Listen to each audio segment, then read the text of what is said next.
Ćao Partizanu.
U nedelju, na Uskrs 16. aprila, navršava se 25 godina od događaja koji je u mnogome obeležio ovo izrastanje sportskog kolektiva u instituciju, događaja koji dan danas predstavlja najveći uspeh naše klubske košarke. Navršava se četvrt veka od kada je Partizan u Istanbulu pobedom nad Juventudom osvojio titulu prvaka Evrope. Poštovani prijatelji, pričati posle 25 godina u jednom detalju igračke karijere ili klubske istorije nije najlakše, ali sigurno, obzirom na razlog zbog čega se priča, jako prijetno. Kada sam pogledao video koji ste spremili da najavite ovaj jubilej, mnogo crno-belih snimaka iz perioda kada sam tražio sebe da ugledam na tribinama i onako zoomirajući video i gledajući koševe Kiće Praje, Horog Fareta, Šuta Tablu Kerkeza, Velike Lukove Bobana,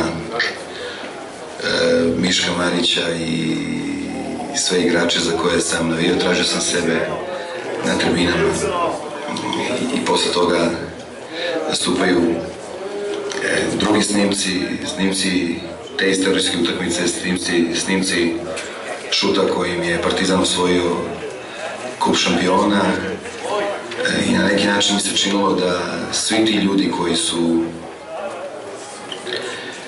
prethodili toj pobedi Partizana i koji su vlačili dres Partizana, radili u klubu, treneri kluba i posle toga da su svi oni na neki način gurnuli tu loptu koju sam ja ispustio i naterali svojom snagom i svojom ljubavlju prema Partizanu da uđe u koš. Tako da ovom prilikom želim sve njih da pozdravim, sve vas da pozdravim, da kažem da je sigurno jedna moja velika čast da sam ikada oblačio dres Partizana, da sam bio deo te velike porodice, a moja najveća nagrada je sigurno ljubav koju su nam svi partizanovci pružali svih godina koji smo bili zajedno, a i posle toga.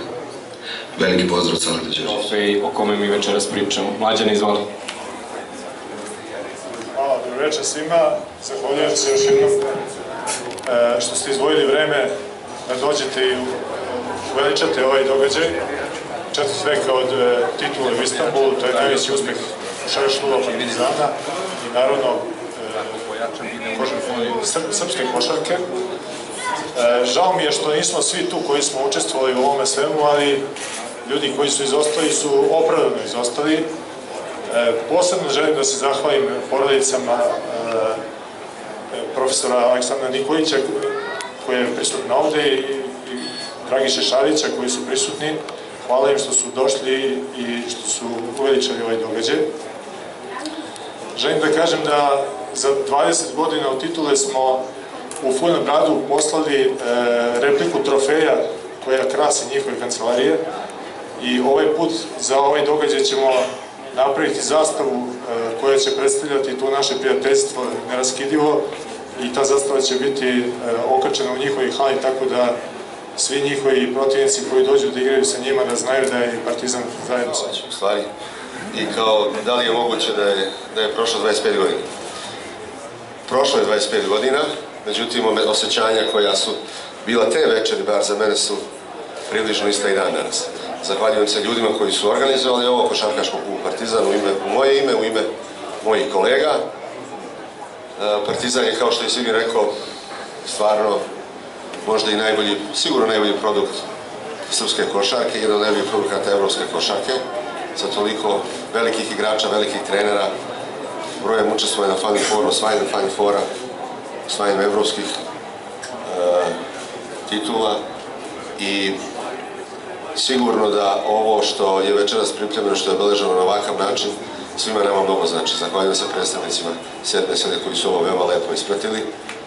Navijača u pobedu, moja tadašnja kuća Borba je organizovala nagradnu igru u kojoj je 200 čitalaca vodila na završni turnir. Kada su krenuli iz Beograda, jedan od njih je na bugarskoj granici skinut sa voza jer je pasoš mu je bio istekao. Međutim, čovjek se vratio u Beograd, uspeo da nađe vezu, to, verujte mi, te 92. nije bilo baš tako lako, danas je verovatno lakše ili teže, otko znam. Produžio je pasoš, nastavio ka Istanbulu, ne znamo ni sami kako, i ušao na finale u 30. minutu i postao deo istorije. A druga priča je vezana za događaj koji se desio 10-ak dana pre završenog turnira. Partizan je igrao finalni turnir Kupa Jugoslavije u Nišu, finale protiv Bosne. Bosna je tad došla praktično preko barikada iz Sarajeva, vodio je Mirza Delibašić i na konferenciji za novinare posle utakmice Partizan je osvojio kup. Mirza je rekao: izgubili smo, naravno ne mogu da budem zadovoljan, ali ako može da bude uteha, izgubili smo od budućih prvaka Evrope. Neko od kolega je mislio da je on tu nešto možda se našalio, pa je tražio pojašnjenje, ali on je kratko objasnio: Partizan ima Đorđevića i Danilovića, najbolji bekovski par Evrope, i osvojit će turnir u Istanbulu.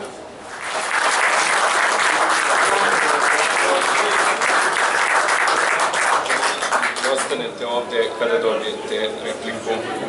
Doktor ekipe tadašnji, Momčilo Jakovljević, da li je Moma tu?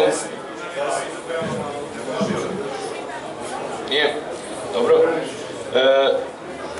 Čovjek koji je tada bio sportski direktor tima, čovjek koji je mnogo doprinao upravo onome o čemu smo malo prepričali, organizaciji svega onoga što je bilo potrebno za ovako veliki uspeh, a i bivši poznati i veliki igrač Partizana, Milenko Salović. Tada generalni sekretar kluba, a inače čovjek koji je učestvovao u osvajanju svakog trofeja košarkaškog kluba Partizan od njegovog osnivanja, Dragan Todorić. Neko ko je svakako dao veliki pečat osvajanju titule prvaka Evrope košarkaškog kluba Partizan 1992. godine, bio je savjetnik tadašnjeg trenera profesor Aleksandar Nikolić. Naravno, u njegovo ime ovu repliku primit će njegova ćerka Dubravka Nikolić Rakočević. Večeras nisu ovde Dragan Kićanović, koji je tada bio, ako se ne varam, potpredsednik kluba, naravno pokojni Radojica Nikčević, koji je bio predsednik kluba, a ne znam da li je tu pomoćni trener Velimir Gašić. Nije, dobro. Naravno, prvi trener tadašnji Željko Obradović nije tu zbog obaveze u svom današnjem klubu, svakako ćemo mu ovo uručiti, ovu repliku nekom drugom prilikom. Sada ćemo krenuti sa igračima. Prvo ćemo početi od čoveka koji nije bio u sastavu za finalni turnir i za finalnu utakmicu, ali je bio deo tima, igrao u domaćoj ligi u kupu. Tu je sa nama Branko Siđelić.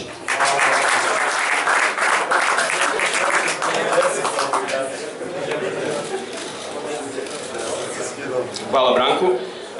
Takođe, još dva igrača koji večeras nisu tu, s obzirom da ne žive jedan ne živi u Srbiji, drugi nije sa nama večeras, a takođe su bili deo tima, nisu bili u sastavu za finalnu utakmicu i za Final Four, to su Igor Mihajlovski i takođe Igor Perović. Nažalost, još jedan član tima koji je bio deo osvajanja titule prvaka Evrope nije više sa nama, Dragiša Šarić, ali tu je njegov sin Petar koji će primiti repliku trofeja iz 1992. godine.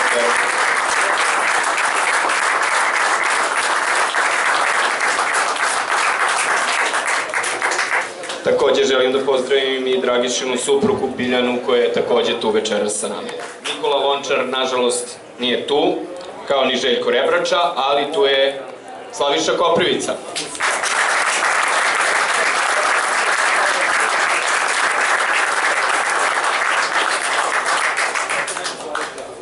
Večeras tu nije ni Ivo Nakić, ali je tu centar Partizana, koji je i dalje u klubu, koji radi sa mlađim selekcijama, Zoran Stevanović.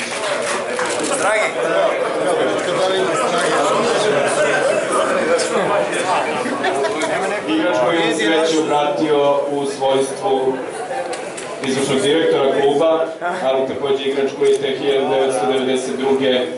dao veliki doprinos osvajanju titule, koji je zajedno sa ostalima u krajnjoj liniji u polufinalu protiv Philipsa zaustavio Darrella Dawkinsa, tada poznato kao Baby Gorilu. Mlađan Čilovac.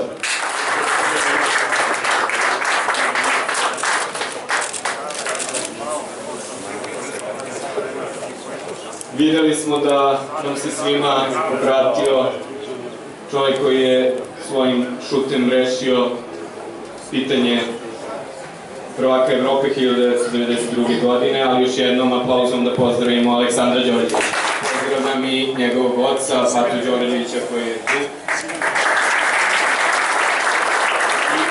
Ukoliko Patu može da dođe da primi repliku u Saletovo ime.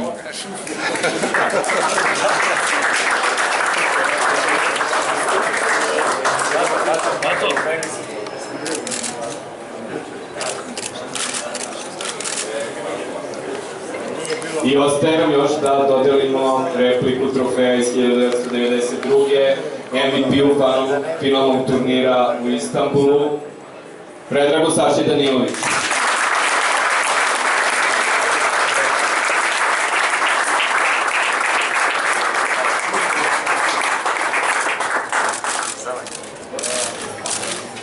Učisti su dogovori sa organizatorom, izgradili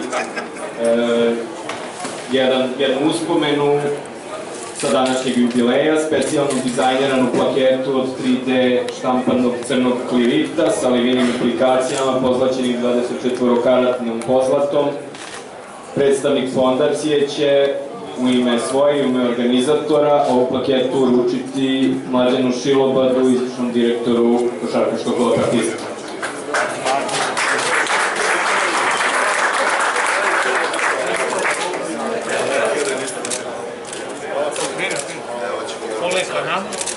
Izrađena je i replika dresa iz 1992. godine, znači to je dres koji ima broj 25 povodom 25-godišnjice od ovog velikog uspeha.